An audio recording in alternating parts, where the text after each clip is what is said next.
দেখে নেব খেলার সময় শিরোনাম। হঠাৎ করেই সাকিবকে দলে নেয়ার আলোচনায় বিসিবি। সাবেক অধিনায়ককে কেন্দ্রীয় চুক্তি প্রস্তাব বোর্ডের, ফিট থাকলে বিবেচনা করা হবে টাইগারদের পরের সিরিজেই। অবশ্যই বোর্ড বা সিলেকশন প্যানেল সাকিব আল হাসানকে পরবর্তীতে সিলেকশনের জন্য বিবেচনা করবে। চুক্তিবদ্ধ যে তালিকাটা হবে বিভিন্ন গ্রেডে প্লেয়ারদের, সেখানে সাকিব আল হাসানকে আমরা প্রপোজ করেছি আর কি। শুরুর আগেই শেষ বাংলাদেশের টি-20 বিশ্বকাপ। নিরাপত্তা শঙ্কায় ভারতে খেলতে রাজি না হওয়ায় টাইগারদের জায়গায় স্কটল্যান্ড, আইসিসির বিজ্ঞপ্তি। আইসিসির দ্বিচারিতায় ক্ষিপ্ত পাকিস্তান। বাংলাদেশের সমর্থনে বিশ্বকাপ বয়কটের ভাবনা দেশটির। প্রধানমন্ত্রীর সঙ্গে আলোচনা করে চূড়ান্ত সিদ্ধান্ত নেবে পিসিবি। ব্যক্তিগত কারণ দেখিয়ে ক্রিকেট বোর্ডের পরিচালক পদ থেকে ইশতিয়াক সাদেকের পদত্যাগ গ্রহণ করেনি বিসিবি। আলোচনা হবে পরবর্তী সভায়। এবং 4 ম্যাচ পর ইপিএলে জয়ের দেখা পেল ম্যানচেস্টার সিটি। ওলভসকে 2-0 গোলে হারালো সিটিজেনরা। লা লিগায় কিছুক্ষণ পর ভিয়ারিয়ালের মুখোমুখি হবে রিয়াল মাদ্রিদ।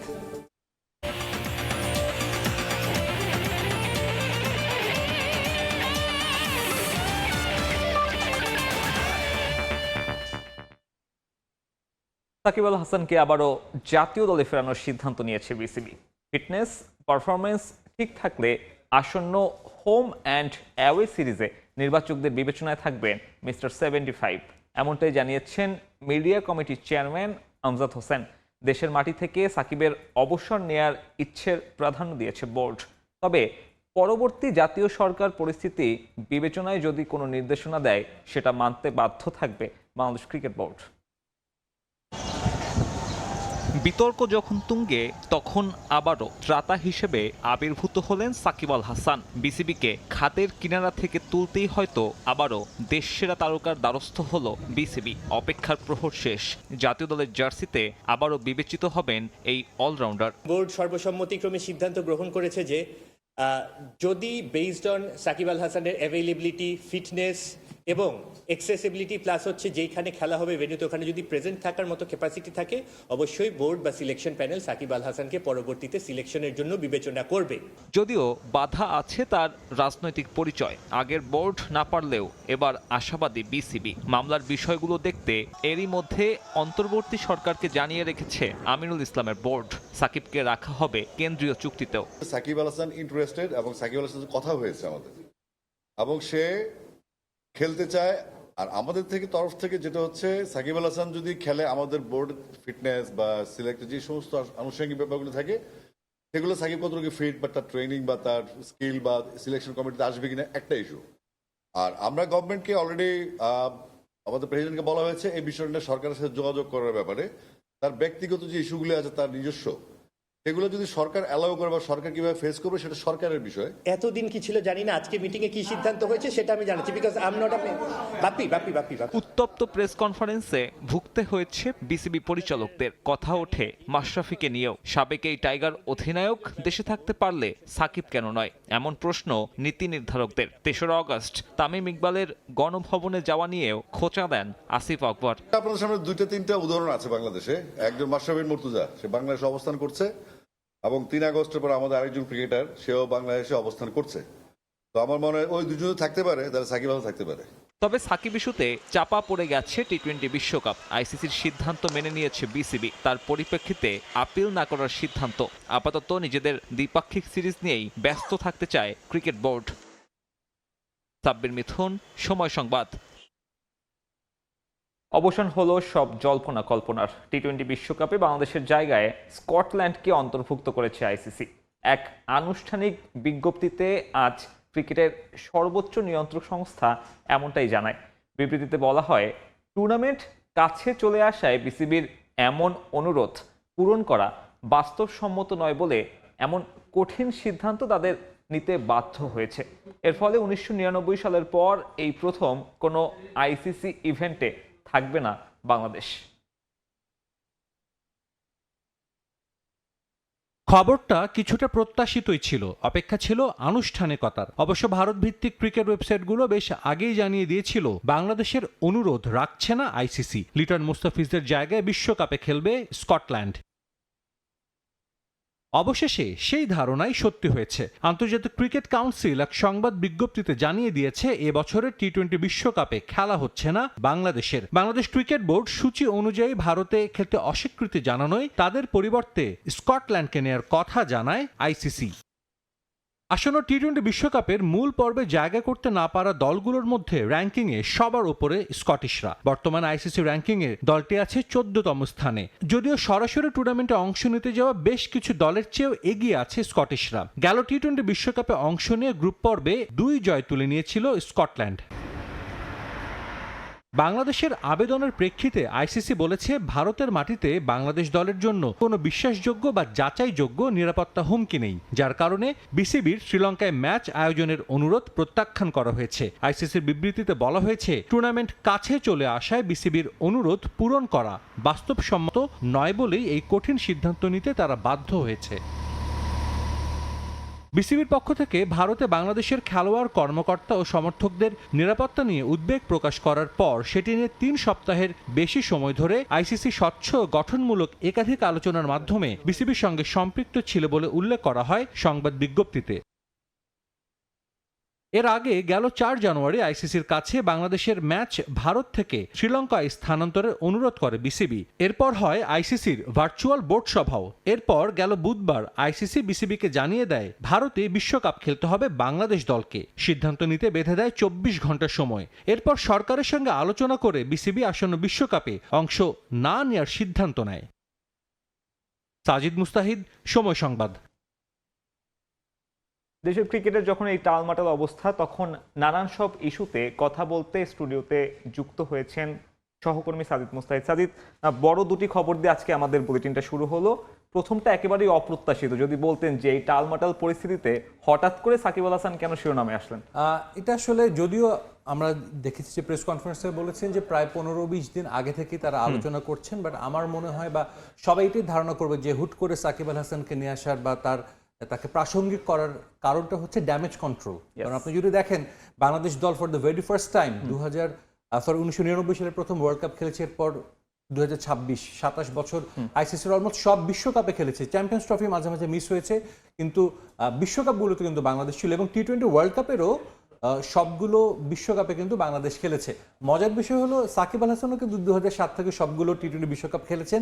এই প্রথম উনিও খেলছেন না, বাংলাদেশও কিন্তু খেলছেন না। সো সাকিব আল হাসান আসলে যেটা খুব ইম্পর্টেন্ট যে সাকিব কিন্তু সবসময় চেয়েছেন মাঠে খেলতে। আপনি যদি দেখেন হয়তো অনেকে হাসাহাসি করে যে উনি খুব যে স্বীকৃত ক্রিকেট না এরকম কিছু টুর্নামেন্ট খেলছেন। কিছুদিন আগে আমরা দেখেছি সৌদি আরবে জেদ্দায় মনে হয় একটা টুর্নামেন্ট তিনি খেলছেন, যেটা হয়তো বা স্বীকৃত ক্রিকেট না এবং মান হয়তো বা খুব একটা ভালো না, কিন্তু তার মধ্যে ওই ইচ্ছাটা কিন্তু আছে। তিনি মাঠে থাকতে চান, তিনি খেলতে চান এবং তিনি বারবার বলেছেন যে তিনি জাতীয় দলের হয়ে আরেকটা সিরিজ খেলে তারপর অবসরে যেতে চান। যখন 2024-এ তিনি ভারতে যখন ছিলেন এবং ভারতে তিনি বললেন যে আমার এটা লাস্ট সিরিজ দেশের মাটিতে খেলে আমি অবসর নিতে চাই, তার মধ্যে কিন্তু এই বাসনাটা ছিল যে মাঠ থেকে উনি বিদায় নিতে চান, যে রীতিটা আমাদের দেশে কিন্তু নেই।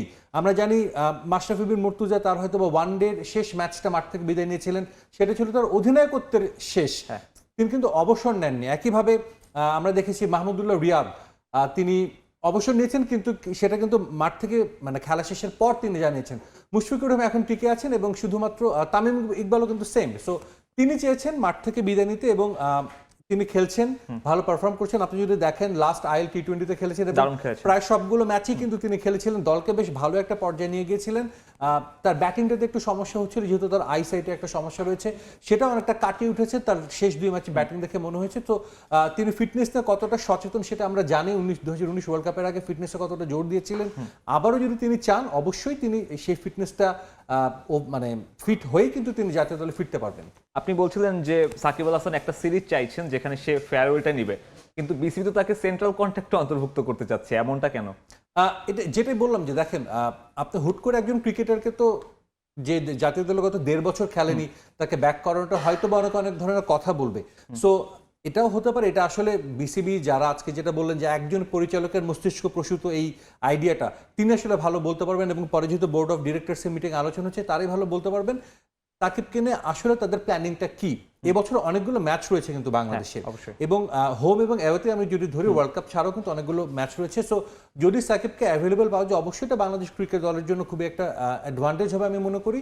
তবে এবং লং রানের একটা চিন্তা করছেন বলেই কিন্তু এই পুরো যেহেতু কেবল এটা জানুয়ারি মাস, বাংলাদেশের নেক্সট খেলা মার্চে, সো এই মার্চ থেকে ডিসেম্বর পর্যন্ত যতগুলো খেলা রয়েছে সব খেলাতেই তারা সাকিবকে চান দেখেই আমার ধারণা তারা তাকে সেন্ট্রাল কন্ট্রাক্ট তারা অফার করছেন। অনেকেই বলছেন যে এটা আবারও আইওয়াশ কিনা, আবারও তো আপনি সেই একই ধরনের পরিস্থিতির মধ্যে পড়তে পারেন। সরকারের ক্ষোভ, আপনি সাবেক সরকারের একজন এমপি ছিলেন, আবারও যদি জন আক্রোশের কথা বলে শেষ মুহূর্তে এসে আবারও তাকে খেলতে দেয়া না হয়, এই বিষয়টা আসলে দর্শকরা কিভাবে বুঝবে যে না এবার এটা আসলেই বিসিবি চাইছে?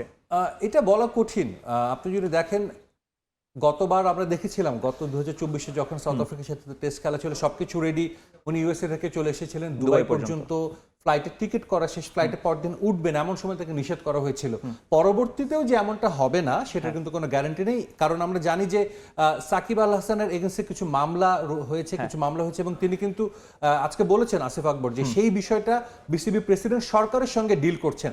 ডেফিনেটলি বিসিবি প্রেসিডেন্ট এটা যেহেতু তিনি দায়িত্ব নিয়েছেন, তিনি নিশ্চয়ই চাইবেন যে যেহেতু অতীতে একবার এই ঘটনা হয়েছে, তিনি নিশ্চয়ই চাইবেন না যে এই ঘটনার পুনরাবৃত্তি হোক। এবং বিসিবি সভাপতি আমিনুল ইসলাম বুলবুল যদি বলি যে তিনি কিন্তু এরই মধ্যে বেশ অনেক কিছু সিদ্ধান্তের কারণে অনেকের কাছে যদিও অনেকে প্রশংসা করছেন, আবার ঠিক মুদ্রার উল্টো পিঠে তার অনেকে সমালোচনাও কিন্তু করছেন।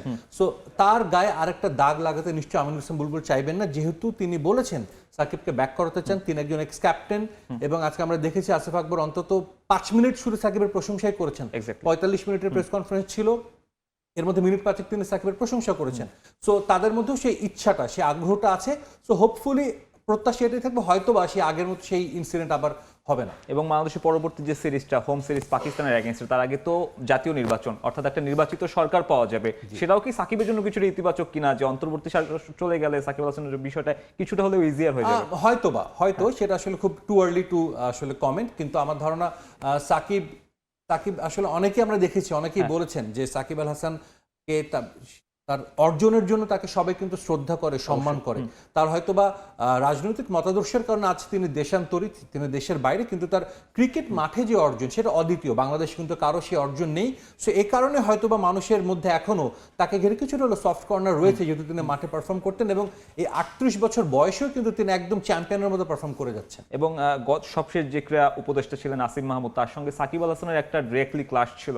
আসিফ মাহমুদ এখন নেই, আসিফ নজরুল সেখানে আছেন, সেটাও কি কিছুটা ইজিয়ার করে দিবে? হতে পারে, হয়তো হতে পারে। যেহেতু আমরা জানি আসিফ নজরুল, আমরা দেখেছি উনি অল্প কিছু দিনের জন্য কিন্তু দায়িত্বে এসেছেন, যেহেতু আসিফ মাহমুদ চলে যাওয়ার পরে, এবং উনি বেশ কিছু সিদ্ধান্ত নিয়েছেন, যেটা আসলে অনেক কথা হতে পারে। তবে আমার ধারণা এটা আসলে ব্যক্তির উপর অনেক কিছু ডিপেন্ড করে, যে সেই ব্যক্তিটা কে, সে কোন চেয়ারে আছে, তিনি কি সিদ্ধান্ত নিচ্ছেন, তার উপর অনেক কিছু ডিপেন্ড করে। আমার ধারণা হয়তোবা আসিফ নজরুল এখন দায়িত্বে আছেন ক্রীড়া উপদেষ্টা হিসেবে, তিনি হয়তোবা তার মধ্যে সেই চাওয়াটা আছে না সাকিব এসে খেলুক, হয়তো এটা একটা অন্যতম কারণ হতে পারে আমার ধারণা। সাইদ, আপনাকে অসংখ্য ধন্যবাদ। দর্শক, আমরা পরবর্তী সংবাদটা দেখতে চাইবো আইসিসির দ্বিচারিতায় ক্ষিপ্ত পাকিস্তান, বাংলাদেশকে সমর্থনে তাই বিশ্বকাপ বয়কটের মতো চিন্তাও চলছে দেশটার সর্বোচ্চ নীতি নির্ধারণী মহলে। পাক প্রধানমন্ত্রীর সঙ্গে আলোচনা শেষে বিশ্বকাপ নিয়ে চূড়ান্ত সিদ্ধান্ত নেবে পাকিস্তান ক্রিকেট বোর্ড। লাহোরের সংবাদ সম্মেলনে এসব কথা জানান পিসিবি চেয়ারম্যান মহসিন নাকভি। 2026 বিশ্বকাপ ঘিরে আরও ঘোলাটে হচ্ছে পরিস্থিতি। বাংলাদেশকে আনুষ্ঠানিকভাবে সরিয়ে দেওয়ার পর আইসিসিকে এক হাত নিল পাকিস্তান ক্রিকেট বোর্ড। আমরা বাংলাদেশের পাশে আছি এবং অবশ্যই তাদের বিশ্বকাপ খেলতে দিতে হবে। ক্রিকেটের বড় স্টেক হোল্ডার তারা, এবং এমন অন্যায় মেনে নেওয়া হবে না।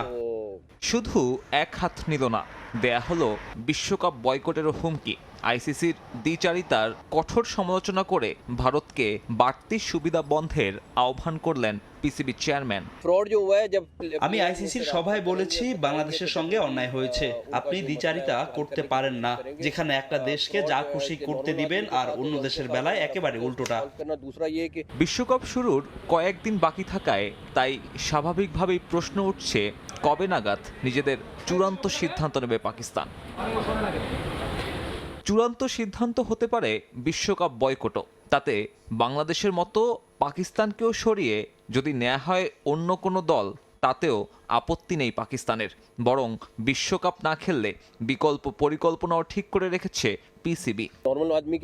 প্রধানমন্ত্রী ফেরার অপেক্ষায় আছি। তিনি যদি বলেন খেলবো না, দলকে নিয়ে আসুক আইসিসি। তবে সিদ্ধান্তটা পাকিস্তান সরকারই নেবে। সিদ্ধান্তটা আসতে দিন। আমাদের প্ল্যান এ, বি, সি আর ডিও আছে। পিসিবির বিকল্প পরিকল্পনা কি তা নিশ্চিত নয়, তবে পাকিস্তান যদি বিশ্বকাপ বয়কটের পথেই হাঁটে তাতে 2026 বিশ্বকাপ নিয়ে অনিশ্চয়তার রূপ নেবে চরমে। সাব্বির মিথুন, সময় সংবাদ। এদিকে বাংলাদেশ বিশ্বকাপ না খেললে পাকিস্তানও বিশ্বকাপ বয়কট করতে পারে। পিসিবির এমন সিদ্ধান্তে পূর্ণ সমর্থন জানালেন সাবেক চেয়ারম্যান নাজাম শেঠি। বাংলাদেশের ভারতে না খেলার সিদ্ধান্তকে সঠিক বলে মন্তব্য করেছেন তিনি। শুধু তাই নয়, আইসিসি বিসিসিআইয়ের প্রতি পক্ষপাতমূলক আচরণ করেছে, যা একেবারেই উচিত নয়।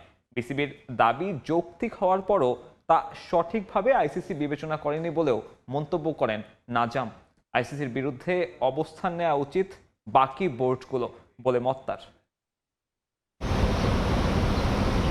বিশ্বকাপ খেলা নিয়ে কম জল ঘোলা হয়নি। নিরাপত্তা শঙ্কায় আসন্ন টি-20 বিশ্বকাপে না খেলার সিদ্ধান্ত জানিয়ে দিয়েছে বাংলাদেশ ক্রিকেট বোর্ড, আর আইসিসিও তাদের সিদ্ধান্তে অনড়। কোনোভাবেই বাংলাদেশের জন্য ভেন্যু পরিবর্তন করা হবে না। তাই শেষ পর্যন্ত বাংলাদেশের বিশ্বকাপ খেলা না খেলার ইস্যুতে পড়ল একটা ফুল স্টপ। বাংলাদেশের ওয়ার্ল্ড কাপ খেলার জন্য শ্রীলঙ্কাকে ভেন্যু হিসেবে পেতে চিঠি পাঠায় বিসিবি। সেই দাবিকে শুরু থেকেই সমর্থন করে আসছিল পাকিস্তান ক্রিকেট বোর্ড। বাংলাদেশের পাশে থাকার কথাও জানায় তারা। যেমন কথা তেমনই কাজ। বিসিবির অবস্থানকে পূর্ণ সমর্থন জানিয়ে আইসিসিকে চিঠি দেয় পিসিবি। শুধু আইসিসিকেই নয়, ক্রিকেটের সর্বোচ্চ সংস্থার সদস্যদেরও সেই একই চিঠি মেইল করে পাক বোর্ড। আইসিসির সভায় ভোটাভুটির মাধ্যমে সিদ্ধান্ত নেওয়া হলে সেখানেও বাংলাদেশ একমাত্র ভোটটি পায় পাকিস্তানের কাছ থেকে। এরপর তো আরও বড় পদক্ষেপ নেয় পাকিস্তান। বাংলাদেশ বিশ্বকাপ না খেললে নাকি ভারত বিশ্বকাপকে বয়কটের চিন্তা করছে পাকিস্তান। পাকিস্তানের সেই সিদ্ধান্তকে অবশ্য সমর্থন জানাচ্ছে দেশটির সাবেক ক্রিকেটার ও সংগঠকরা। পিসিবি যদি বিশ্বকাপ বয়কটের ডাক দেয় তাহলে তাদের পাশে থাকার আশ্বাস সাবেক চেয়ারম্যান নাজাম শেঠির। ভারতে না খেলার সিদ্ধান্তে অনড় থেকে বাংলাদেশ সঠিক অবস্থান নিয়েছে বলে মত তার। বিশ্বকাপ বয়কট করে বাংলাদেশ একটি ন্যায্য ও শক্তিশালী অবস্থান নিয়েছে। এখন দেখার বিষয় পিসিবি কি সিদ্ধান্ত নেয়। এটি একটি কঠিন সিদ্ধান্ত হবে, তবে বোর্ড যে সিদ্ধান্ত নেবে আমি তার পক্ষেই থাকব। মহসিন নাকভির ক্রিকেটীয় জ্ঞান অনেক ভালো। তিনি যে সিদ্ধান্ত নেবেন সেটি সঠিক হবে এবং তার সেই সিদ্ধান্তে অটল থাকা উচিত। বাংলাদেশের পাশে থাকা কিংবা পাকিস্তানের বিশ্বকাপ বয়কটের সম্ভাব্য সিদ্ধান্তকে শুধু সমর্থনই করেননি নাজাম শেঠি। ক্রিকেটের অভিভাবক সংস্থার এমন আচরণ একেবারেই কাম্য নয়। তারা বিসিসিআই এর পক্ষে স্পষ্ট অবস্থান নিচ্ছে বলেও মন্তব্য করেন তিনি। প্রতিটি ইস্যুতে ভারতের পক্ষ নিয়ে আইসিসির বন্ধ করা উচিত। অন্যান্য দেশগুলোর এক হওয়া উচিত। একবার এটা ঘটলে আইসিসি বুঝতে পারবে এটা ইন্ডিয়ান ক্রিকেট কাউন্সিল নয়, এটা ইন্টারন্যাশনাল ক্রিকেট কাউন্সিল। বিসিবি বিশ্বকাপ না খেলার পেছনে একটি বৈধ কারণ দেখিয়েছে। ভারতে উত্তেজনা ও হুমকির বিষয় আছে, কিন্তু আইসিসি বিষয়টিকে গুরুত্ব দিল না, ভারতের প্রতি পক্ষপাতমূলক আচরণ করল, আর সিদ্ধান্তটি ভারতের পছন্দ অনুযায়ী হয়েছে। ভারতের প্রতি পক্ষপাতমূলক আচরণ না করে সব বোর্ডকে সমান নজরে দেখা উচিত আইসিসির বলেও মন্তব্য করেন সাবেক পিসিবি চেয়ারম্যান নাজাম শেঠি। তাজিন খন্দকার, সময় সংবাদ। বোলারদের জন্য দারুণ উইকেট তৈরি করেছে বিসিবি। বিশেষ করে বাহাতি পেসাররা ভালো করেছেন। তাই গ্রাউন্ডস ম্যানেজমেন্টকে ধন্যবাদ দিয়ে নিজের বিপিএল যাত্রা শেষ করেছেন রাজশাহীর Lankan pacer Binura Fernando. BPL শিরোপা জয়ের পর এমন মন্তব্য করেন তিনি। বিপিএল আয়োজন নিয়েও প্রশংসা ঝরল তার কণ্ঠে। রাজশাহী ওয়ারিয়র্স ম্যানেজমেন্টের ভালোবাসায় মুগ্ধ এই লঙ্কান আবারও খেলতে চান একই ফ্রাঞ্চাইজির হয়ে। প্রায় এক মাসের বিপিএল উৎসব শেষ হয়েছে রাজশাহী ওয়ারিয়র্সের শিরোপা উদযাপন দিয়ে। শুরু থেকে শেষ পর্যন্ত দুর্দান্ত সময় কাটিয়েছে দলটা, যার প্রতিদানও পেয়েছে তারা। নাজমুল হোসেন শান্তর দল ফাইনালে পেয়েছে দাপুটে জয়। এই দলটার অন্যতম ভরসা ছিলেন লঙ্কান বাহাতি পেসার বিনুরা ফার্নান্দো। গেল বছর চিটাগং কিংসের হয়ে খেলেছিলেন ফাইনাল, তবে শিরোপা উদযাপন করা হয়নি। এবার খালি হাতে ফিরতে হয়নি। রাজশাহীর হয়ে শিরোপা উদযাপনের সঙ্গী এই ক্রিকেটার। গেল আসলে অনেক কাছে ছিলাম, তবুও শিরোপা ছুঁয়ে দেখা হয়নি। এবার সেই আক্ষেপটা মিটেছে। চ্যাম্পিয়ন হয়েছি, আমি খুবই খুশি। এটা দারুণ এক মৌসুম আমার জন্য। তাসকিনের এক মৌসুমে 25 উইকেট শিকারের রেকর্ড ভেঙে 26 উইকেট শিকার করেছেন শরীফুল। এরপরই ছিলেন বিনুরা ফার্নান্দো। 18 উইকেট শিকার করে ওয়ারিয়র্সের শিরোপা জয়ের অন্যতম কারিগর। আগের আসর থেকে এই আসরে উইকেটও হয়েছে উন্নতি। বিপিএল গভর্নিং কাউন্সিল আয়োজনেও রেখেছে ভিন্নতা। এবারের আসরটা আগের থেকে অনেক দারুণ। বিসিবিকে ধন্যবাদ এমন আয়োজনের জন্য। আশা করি সামনে আরো উন্নতি করবে।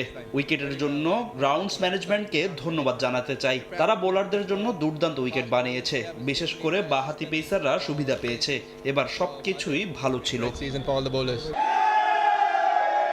নবাগত ফ্র্যাঞ্চাইজি রাজশাহী ওয়ারিয়র্স, তবে দল গঠন থেকে শুরু করে শেষ পর্যন্ত পরিচয় দিয়েছে পেশাদারিত্বের। টুর্নামেন্ট শেষ হওয়ার আগেই ক্রিকেটারদের দিয়েছেন তাদের প্রাপ্য অর্থ। তাই পদ্মাপাড়ের দলটিতে আবারও খেলতে আসতে চান এই লঙ্কান। ওয়ারিয়র্স ম্যানেজমেন্ট খুবই পেশাদার। শুরু থেকে তারা সবকিছুর খেয়াল রেখেছে। দারুণ সময় কাটিয়েছি, আমাদের পেমেন্টও তারা পরিশোধ করে দিয়েছে। আমি আবারও রাজশাহীর হয়ে খেলতে আসতে চাই। আমার দুই সতীর্থের কথা বলতে হয়, সাকলাইন এবং রিপন। আমার দেখা এই মৌসুমে বাংলাদেশের সেরা উদীয়মান ক্রিকেটার। তাদের পরিচর্যা করলে ভবিষ্যতে দেশের জন্য ভালো করবে। রাজশাহীর এই সাফল্য সমর্থকদের প্রাপ্য বলেও মনে করেন এই ক্রিকেটার। তারেক হাসান শিমুল, সময় সংবাদ, ঢাকা। বিশ্বকাপ থেকে বাংলাদেশের বাদ পড়ার খবরে মন খারাপ তাসকিন আহমেদের। ক্রিকেটার হিসেবে বিশ্ব আসর মিস করায় খারাপ লাগছে বলে জানিয়েছেন তিনি। তবে সরকারের সিদ্ধান্তকেও মেনে নিয়েছেন স্পিড স্টার। দেশ এবং ক্রিকেটারদের ভালোর জন্যই সরকার থেকে এমন সিদ্ধান্ত নেওয়া হয়েছে বলে বিশ্বাস তাসকিনের। আজ এক জাঁকজমকপূর্ণ আয়োজনের মধ্য দিয়ে নিজের নামে পারফিউম লঞ্চ করেছেন ঢাকা এক্সপ্রেস। পাকিস্তানের স্বনামধন্য একটি ব্র্যান্ডের সঙ্গে মিলে বাজারে পারফিউম এনেছেন মুশফিকুর রহিমও। বিসিবিতে তখনও চলছিল জরুরি বৈঠক, পরিচালকদের পদত্যাগের মিছিল। এর মাঝেই ঢাকার আরেক প্রান্তে শীর্ষ তাসকিন আহমেদ এবং মুশফিকুর রহিমের আমন্ত্রণে হাজির বাংলাদেশ জাতীয় ক্রিকেট দলের ম্যানেজার নাফিস ইকবাল এবং হেড কোচ ফিল সিমন্স। দেশের ইতিহাসে প্রথমবার বাজারে নিজেদের নামে সুগন্ধি আনলেন দুই ক্রিকেট তারকা। তাও একা নয়, তাদের সঙ্গী দেশ ছাড়িয়ে পাকিস্তানের বিখ্যাত এক ব্র্যান্ড। ওয়াসিম আকরাম, শহীদ আফ্রিদি রাজার শুভেচ্ছা দূত। এবার তাদের সঙ্গে যুক্ত হলেন ঢাকা এক্সপ্রেস তাসকিন আহমেদ এবং জাতীয় দলের মিস্টার ডিপেন্ডেবল মুশফিকুর রহিম। বাংলাদেশ দলের স্পিন বোলিং কোচ পাকিস্তানের কিংবদন্তি লেগ স্পিনার মুস্তাক আহমেদের পরামর্শ এবং উদ্যোগেই এই কার্যক্রমের সঙ্গে যোগ দিয়েছেন দুই ক্রিকেটার। তাই মুস্তাক আহমেদের প্রতি কৃতজ্ঞতা ঝরল তাদের কণ্ঠে। গতি তারকার পারফিউমের নাম স্ট্রাইক, আর মুশফিকের উইকেট কিপিং গ্লাভসের আদলে প্যাকেজিং হওয়া পারফিউমের নাম MR15, যা মুশির জার্সি নাম্বার। জাকজমকে আয়োজনে যখন পুরোদমে ব্যস্ত সবাই, ঠিক তখনই বাতাসে খবর আসে মন খারাপের। ভারতীয় ক্রীড়া গণমাধ্যমগুলোর বরাতে সবাই জানায়, আইসিসি টি20 বিশ্বকাপ থেকে বাদ পড়েছে বাংলাদেশ। টাইগারদের জায়গায় নেওয়া হয়েছে স্কটল্যান্ডকে। তবে তখনও আইসিসির প্রেস রিলিজ না আসায় শেষ আশাটুকু বাঁচিয়ে রেখেছিলেন সমর্থকরা। কিন্তু কয়েক মুহূর্ত পরেই অন্ধকার হয়ে যায় সবার মুখ। আলো ঝলমল অনুষ্ঠানেও তখন মন খারাপের সুর। মাইক্রোফোন হাতে সমর্থকদের সঙ্গে কথা বলার এক পর্যায়ে বিশ্বকাপ নিয়েও তাই মন্তব্য করলেন তাসকিন, জানালেন নিজের মন খারাপের কথা। অ্যাজ এ প্লেয়ার হিসেবে কখনো বিশ্বকাপ যদি না হয় আমরা অবশ্যই দুঃখ পাবো, but at the same time আমাদের গার্জিয়ান, আমাদের গভর্নমেন্ট এবং ক্রিকেট বোর্ড, তারা আমাদের সেফটি সিকিউরিটি নিয়ে সবকিছু তারাই চিন্তা করেন বেশি। তো হইলে অবশ্যই ভালো লাগবে, এবং যদি না হয় ভ্যালিড রিজন আপনাদেরকে সবাইকে বলেছে অলরেডি। স্বাভাবিকভাবেই এরপর আর অনুষ্ঠান চলেনি বেশিক্ষণ। নাফিস ইকবাল, ফিল সিমন্সরাও চলে যান দ্রুতই। তাসকিনকে রেখেই অনুষ্ঠান স্থল ছেড়ে যান মুশফিক। সবার শেষে মন খারাপকে সঙ্গী করে ঘরের পথ ধরেন তাসকিন আহমেদ। নিয়ন মুহাইমিন, সময় সংবাদ, ঢাকা। দলের হতাশা দিয়ে বিগ ব্যাশ শেষ হলেও ব্যক্তিগতভাবে দারুণ একটা মৌসুম কাটিয়েছেন tiger leg spinner Rishad Hossain. Hobart হ্যারিকেন্সের হয়ে 12 ম্যাচে নিয়েছেন 15 উইকেট। শেষ ম্যাচেও নিয়েছেন 2টি। তবে দলকে জেতাতে পারেননি। ব্যাট হাতেও বড় 6 দেখা গেছে তার ওই বিদায়ী ম্যাচে। কোয়ালিফায়ার্সের শেষ ম্যাচে 92 মিটার 6 হাঁকিয়ে জন্ম দিয়েছেন আলোচনার। সিডনি সিক্সার্সের বিপক্ষে হেরে বিগ ব্যাশ থেকে ছিটকে গেছে হোবার্ট হ্যারিকেন্স। একই সঙ্গে সমাপ্ত হয়েছে টাইগার লেগ স্পিনার রিশাদ হোসেনের বিগ ব্যাশ যাত্রাও। শেষ ম্যাচটাও স্মরণীয় করে রাখেন ডানহাতি স্টিভ স্মিথ যখন কাউকেই পাত্তা দিচ্ছিলেন না, তখন দারুণ এক বলে বোল্ড করে ফেরান স্মিথকে।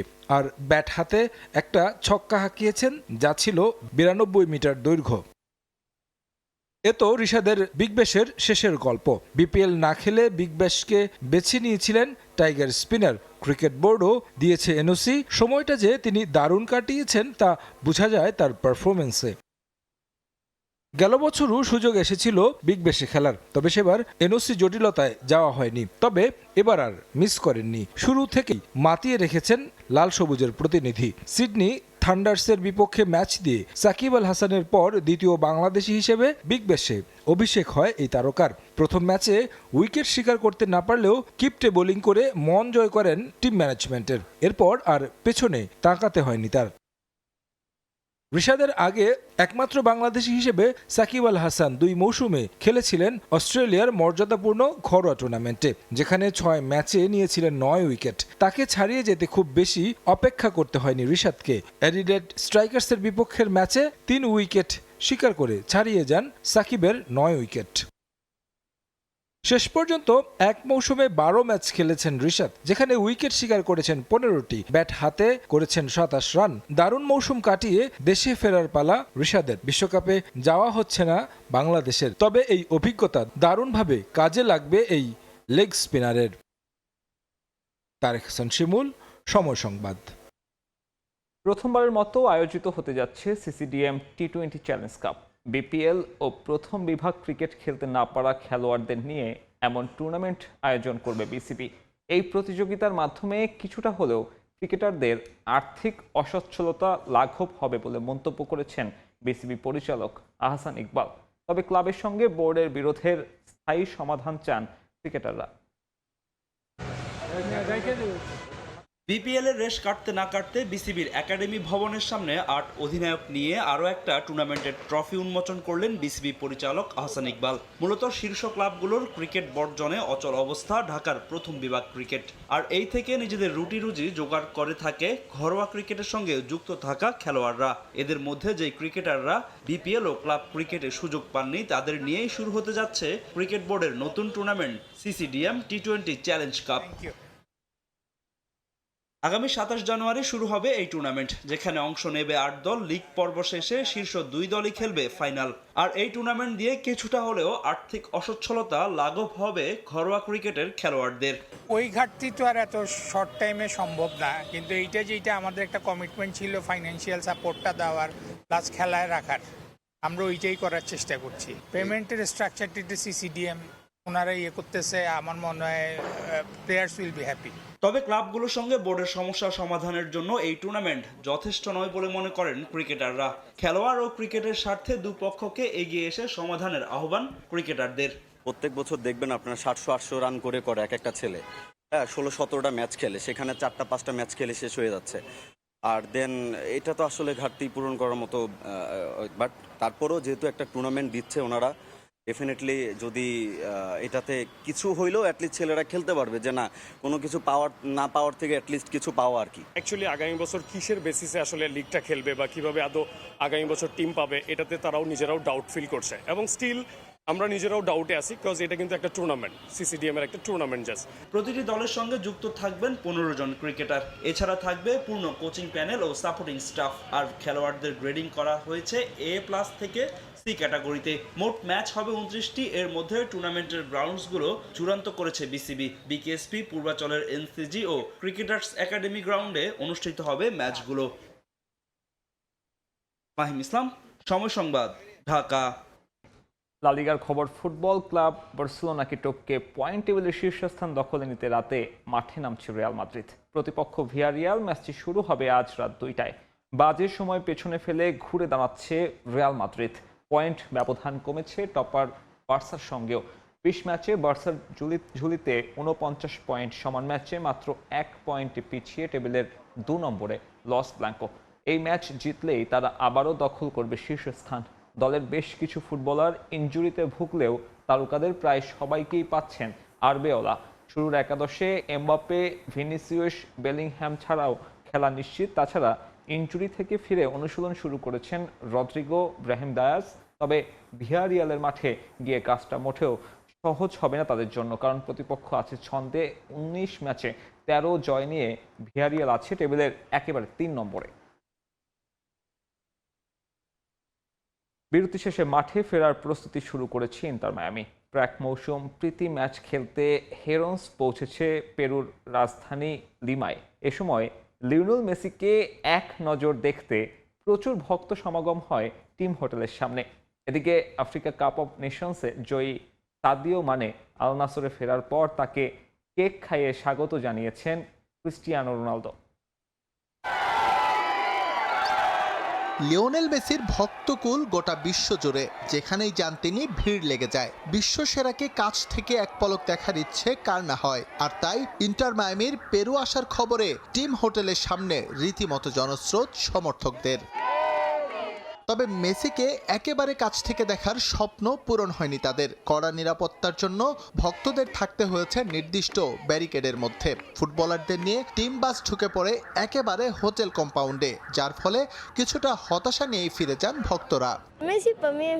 মেসি আমার আদর্শ, আমি সব সময় তার খেলা দেখি।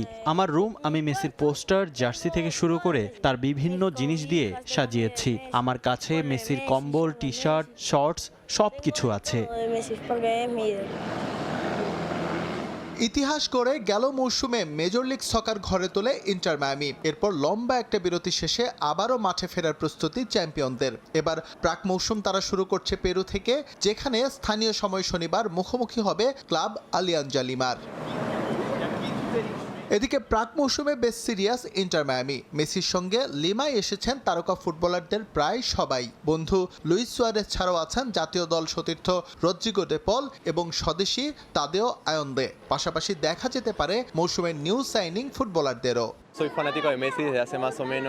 এখানে আসতে পেরেছি, এটা আমার জন্য সম্মানের। আমি মেসির অনেক বড় একজন ভক্ত, সেটা তিনি বার্সেলোনায় থাকা অবস্থা থেকে শুরু করে এখনো তাকে আমি সেভাবেই ভালোবাসি, যদিও এখন পর্যন্ত তার দেখা পাইনি। তবে বিশ্বাস করি আমার আইডলকে ঠিকই দেখতে পাবো।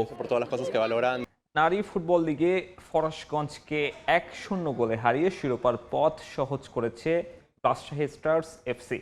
রাজশাহীর হয়ে একমাত্র গোলটি করেন আলপি আক্তার।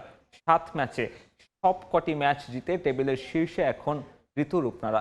পরবর্তী ম্যাচ জিতে আসরের শিরোপা জয়ের স্বপ্ন দেখছে রাজশাহী।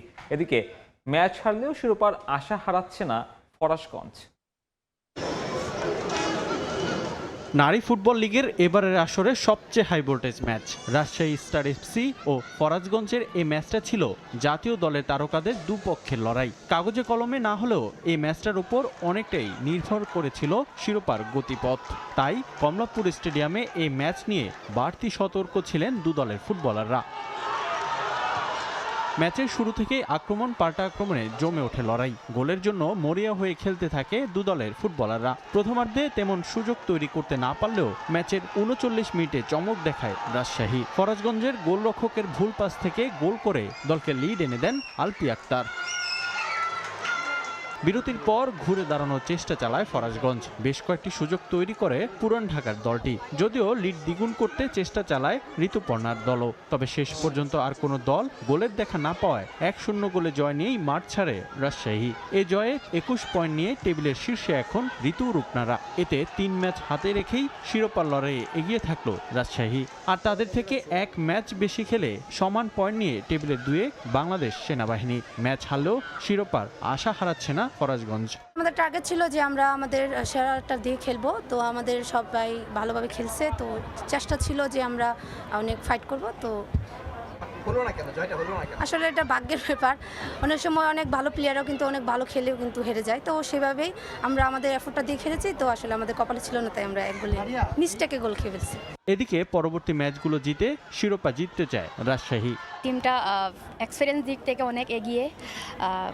ওখানে ন্যাশনাল টিমে অনেক 5 জনই হচ্ছে অনেক এক্সপিরিয়েন্স, এবং আমাদের টিমেও এক্সপিরিয়েন্স প্লেয়ার আছে। আমরা আমাদের স্ট্রেংথটা কাজে লাগিয়েছি, খেলার মধ্যে থাকতে পারতেছি। আমাদের ফিটনেস উপরে যে একটা প্রভাব পড়তেছে, এটা আমাদের জন্য ভালো। আমরা শুরু থেকেই বলে আসছি যে আমরা ম্যাচ বাই ম্যাচ উইন করতে চাই, এবং সেই পরিকল্পনাটাই আমরা এগিয়েছি। আমাদের চোখটা রেখেছি শিরোপায়। টাইটেলটা আমরা উইন করতে চাই। আমাদের মেয়েরা সেজন্য একেবারে একনিষ্ঠভাবে নিজেদের মেধা, শ্রম এবং সময়টাকে ব্যয় করছে ফুটবলের মধ্যে। পয়েন্ট টেবিলে শীর্ষস্থানের পাশাপাশি সর্বোচ্চ গোল সংগ্রাহকের তালিকাতেও শীর্ষে রাজশাহীর আলপি আক্তার। রিফাতুল ইসলাম মিরন, সময় সংবাদ, ঢাকা। শেষ হলো prime bank new year cup golf tournament 2025। এবার অনুষ্ঠিত হয়েছে এই টুর্নামেন্টের চতুর্থ আসর। গেল 24শে ডিসেম্বর রাজধানীর কুর্মিটোলা গলফ ক্লাবে অনুষ্ঠিত হয় new year cup golf tournament, যেখানে অংশ নেন 840 জন গলফার। 4 দিন ব্যাপী এই টুর্নামেন্টে প্রতিদ্বন্দ্বিতা করেন তারা। টুর্নামেন্ট শেষে বিজয়ীদের মাঝে পুরস্কার বিতরণ করেন বিমান বাহিনী প্রধান air chief marshal Hasan Mahmud Khan. পুরস্কার বিতরণী অনুষ্ঠানে আরও উপস্থিত ছিলেন আর্মি গলফ ক্লাবের প্রেসিডেন্ট, প্রাইম ব্যাংকের চেয়ারম্যান এবং সামরিক বাহিনীর ঊর্ধ্বতন কর্মকর্তারা।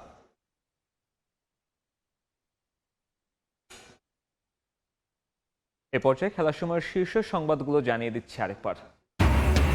হঠাৎ করেই সাকিবকে দলে নেওয়ার আলোচনায় বিসিবি। সাবেক অধিনায়ককে কেন্দ্রীয় চুক্তিতে প্রস্তাব বোর্ডের।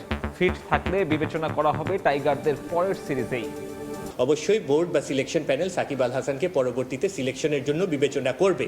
চুক্তিবদ্ধ যে তালিকাটা হবে বিভিন্ন গ্রেডে প্লেয়ারদের, সেখানে সাকিব আল হাসানকে আমরা প্রপোজ করেছি। শুরুর আগেই শেষ বাংলাদেশের টি-20 বিশ্বকাপ। নিরাপত্তা শঙ্কায় ভারতে খেলতে রাজি না হওয়ায় টাইগারদের জায়গায় স্কটল্যান্ড, আইসিসির বিজ্ঞপ্তি। এবং আইসিসির দ্বিচারিতায় ক্ষিপ্ত পাকিস্তান। বাংলাদেশের সমর্থনে বিশ্বকাপ বয়কটের ভাবনা দেশটার। প্রধানমন্ত্রীর সঙ্গে আলোচনা করেই চূড়ান্ত সিদ্ধান্ত নেবে পিসিবি।